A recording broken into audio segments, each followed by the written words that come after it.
wood was there even before steel. Yeah, wood is a classic, but wood has a different taste. It's a product, it's Cameroons, it's Africans, it's the world. So how prepared are you for competition? You know, if you keep thinking of adding value upon value, what kind of value can I put that will be relevant to people to actually pay for, or that can make a difference? Many businesses shut down 2 years down the line, and some remain small for about 5 years or more. So what's your growth strategy? I think when you stay relevant with whatever you do, you can always be ahead of competition. So how do you pass down those visions to your employees? It is copying from what I've done already, from what I've shown you, and I think that's the best model for leadership. Yeah, it's like teach by example.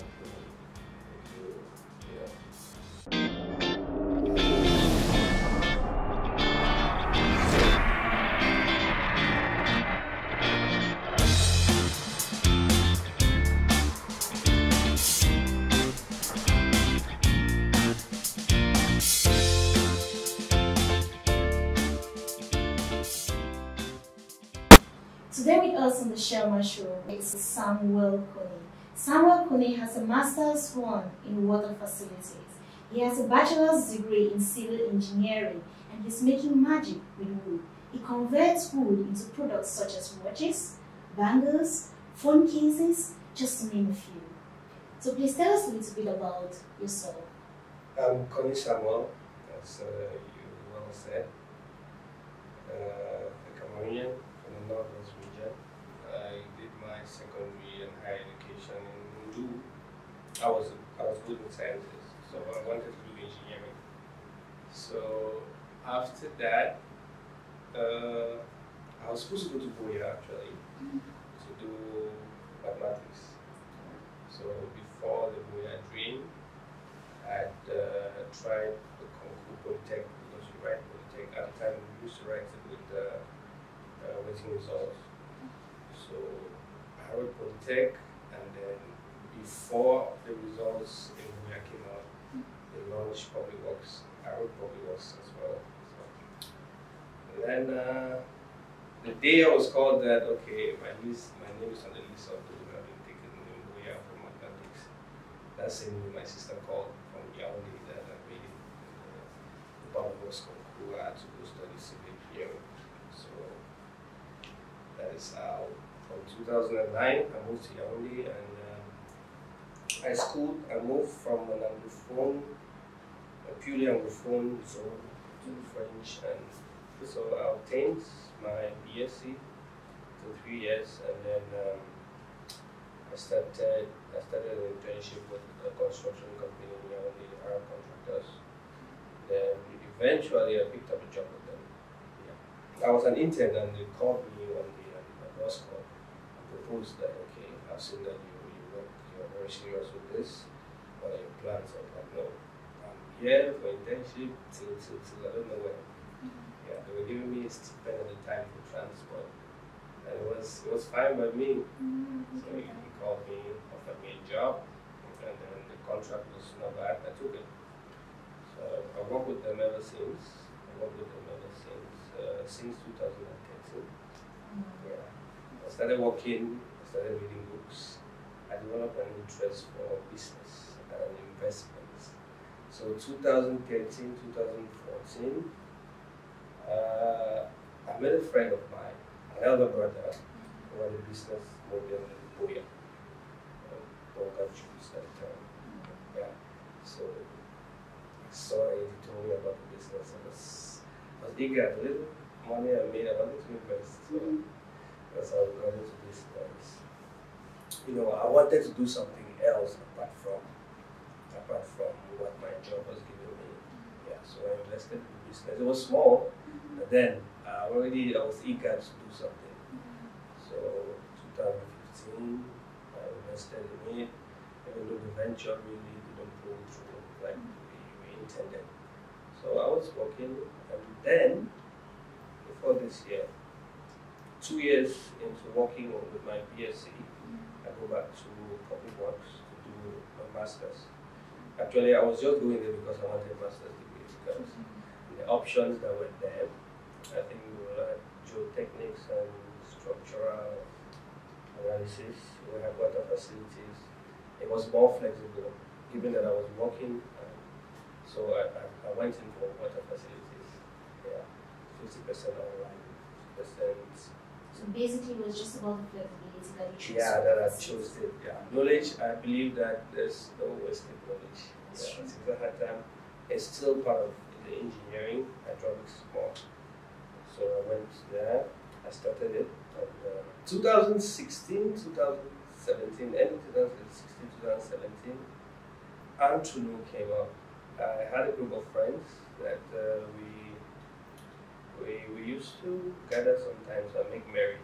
I'm like, okay, we can just do a small thing and eat. So I told my friends, why not gather some of these resources, some of these talents we have, and then share with some people that don't have the opportunities that we have. It's small, but it could mean so much to some other person. So we created Entrepreneur. So I co-founded Entrepreneur with some of the friends. Yeah. So I've been working with street kids. We've had two outreaches. With street kids in Yaoundé, one orphanage, you see. And for the outreach programs with the street kids, it's really been interesting. So that is one of the things I do. Yeah, apart from my professional career as an engineer, I am a humanitarian. I don't want to use the word activist, but I'm a humanitarian. So. I'm so fascinated with every piece of work that you put out there, the creativity behind it. I just believe it's an art. So what's the inspiration behind it? The inspiration behind that, it's simple. The model is really simple. I love wood. Okay. Yeah, probably that's one of the things I should have mentioned. Yeah, I have a thing for wood. I love anything. So last year, I have this friend who has a friend. Who has a friend. Yeah, a friend who has a friend who came in, I think, from Canada and brought a gift for her. That gift was a wood watch. So when I saw the gift, I was like, wow, what is this? I need my own watch. Okay. So I went to Marché Central, Avenue Kennedy, went to the stores, and there was no store that was offering or selling watches. So okay, this is an opportunity. Yeah, because I love wood, I'll dare to venture in this. I have a friend who was in the US at the time, so I called him. I was like, okay, these things have been done there. I want to do the business here because I see an opportunity. I see that it's value. I love it. That there's possibly people out there that would love the kind of things that I love. Yeah, even though they're a little bit, expensive, the good ones, but I decided to venture in it, and I called him, and then he brought me 2 samples. He bought it from Amazon in the US. So he brought 2 samples of those watches. I saw them; they were amazing, really amazing. So I posted it on my status, and people were like, hey, where did you get this thing from? This is an opportunity for business. I have something of value, because that's what business is all about. You have value, you exchange for value.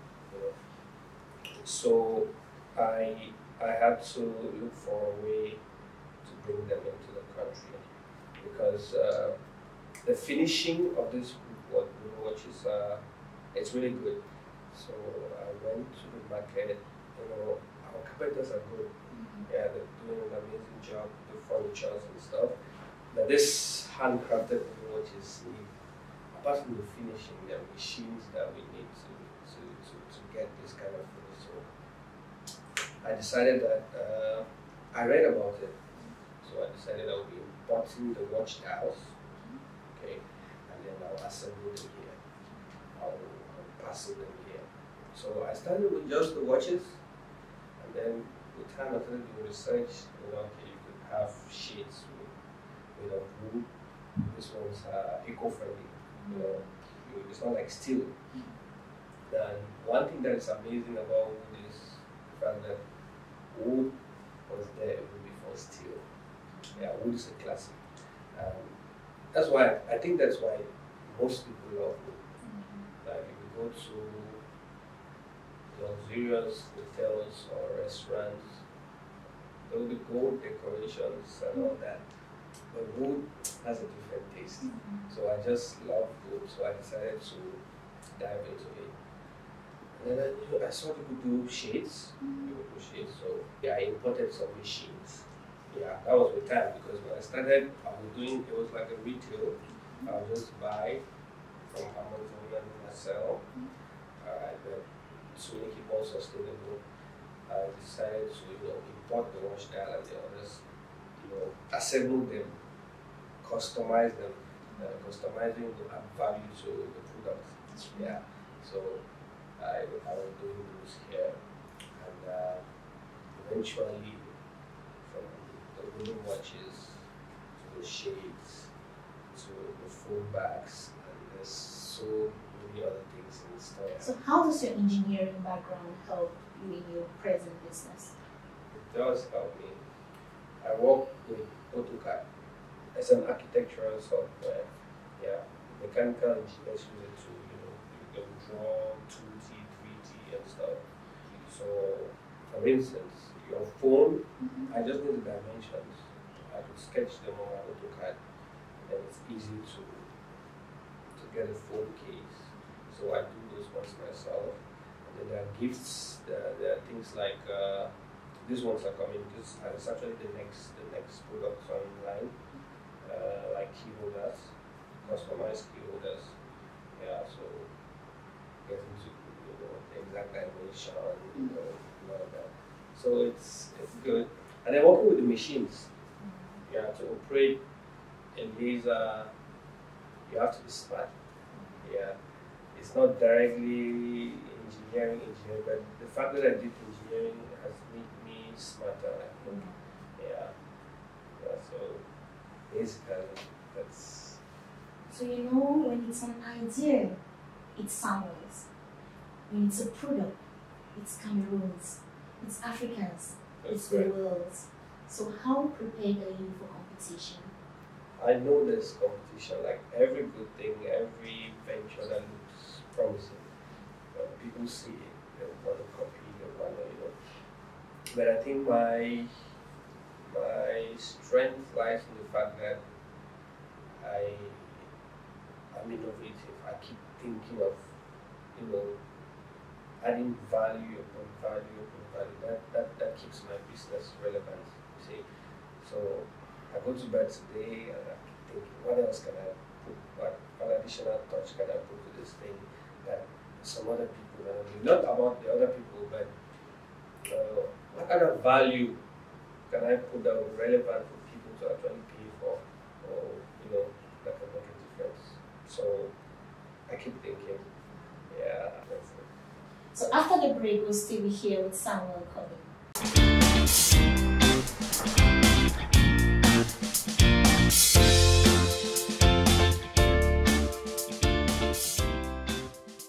If you're just joining us today on the Shirlma Show, we are here with Samuel Konie. Samuel Konie is making magic with wood. His products range from watches, bangles, phone cases, etc. Samuel, many businesses shut down 2 years down the line, and some remain small for about 5 years or more. So what's your growth strategy? Growth strategy, like I mentioned earlier, the fact that we want to stay relevant and adding value to whatever we produce. Yeah, we're in serious competition with ourselves, right? So we want to keep, adding value to the business. And I think when you stay relevant with whatever you do, you can always be ahead of competition. So how do you pass down this vision to your employees? For instance, right now I no longer customize. So I have somebody that does that. Yeah, when I started it, I was alone. Yeah, I was alone. So now I have somebody that does all the technical work. And then I want to work with this local, workshops. Yeah. For the other products that I want to do, I was working with the local, let me say, the local entrepreneurs. Those that have been doing the wood, just bed, chairs, tables, that skill.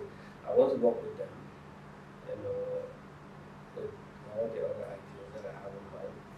Yeah. So before the interview, we were talking about your leadership style, and you were like, "No, Shirley, I have just 2 employees." So I was like, "No, but you're already leading them. So please tell me a little bit about how do you lead them?" The person that is in charge of the technical aspects now, it's from the way I walked. Like he saw me the way I walked, and I put in my energy to do something. I always have to do it well. So he has been there. He has seen me do it. So when I pass the baton to him, he is copying from what I've done already, from what I've showed him, and I think the best. That's the best model for leadership. Yeah, it's teach by example. Yeah, teach by example. If so I did it, and then I do it with them. So it's not like I come and I say, we do it together, and you're good. I can move on to something else. Yeah, so that's just it. That's amazing. Yeah. So now tell me, as a young guy, right, venturing the entrepreneurial path, there are always these challenges that you have to go through. So what are those challenges that you face because you're young? First of all, financial management. That's one thing that's not easy, because my business model is still, as a startup, I keep looking for things to make the business better and stuff. Finances may be coming in today for this, the next moment I want to do some other thing, so it becomes difficult to balance and stuff. So financial management has been one of my issues, but I'm looking forward to getting an accountant. Yeah, so work with, and then capital. You can have a very good business idea. For you to implement it, you need the means, and sometimes when the means is not there, your business can actually die like that. Or it will not die, somebody with available capital sees that model and then it overtakes you, and that could be the end of the story. So sometimes I think about it and I'm like, okay. Partnership, I'm still trying to get a model for that, but I think I'll go into partnership soon. Yeah, because I believe that alone I will do it, but it's going to be really slow. Yeah, I really need help, and I'm just being selective now who I should partner with, because people are actually coming to partner. Yeah, I have a couple of friends and even strangers that have seen the business model and like, okay, let's do this together. So I'm yet to decide, and I'll be open to partnership very soon. Samuel, your products are indeed so amazing. We really love them. So how can people contact you? Contact us on Instagram. Not more on Instagram, because we can deal with the traffic on Instagram for now. Yeah, so on Instagram it's Woodland _Africa. Yeah, Woodland _Africa. Wow.